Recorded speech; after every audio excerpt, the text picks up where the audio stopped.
ఈ కాకి సంవత్సరానికి ఒక 500 నుంచి 1000 మొక్కలు నాటుద్ది, వేప మొక్కల్ని. కాకి బతికితే వేప మొక్క ఈ భూమి మీద అంకురం ఏర్పడుతుంది. అది తిని వదిలిన అన్నీ కూడా పట్టణాలలో, గ్రామాలలో, సరిహద్దుల్లో, ఖాళీ మైదానాల్లో ఉన్న చెట్లన్నీ మనం ఎవ్వరూ నాటలేదు, అవన్నీ కాకి నాటినవే. కాకి మనం గూడు కల్పించాలి. గూడు కల్పించాలంటే చెట్టు ఉండాలి. వేప చెట్టు ఉంటే మనకి ప్రాణవాయువు అందుద్ది, మరి భూమి తాపం తగ్గుద్ది. మనం ఎవ్వరూ 1000 చెట్లు నాటలేదు, కాకి ప్రతి సంవత్సరం 1000 మొక్కలు నాటుద్ది. అది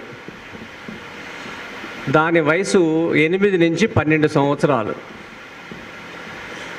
మరి ఈ భూమి తాపానికి తగ్గించే పనిలో మనకన్నా ఎన్నో రెట్లు గొప్పది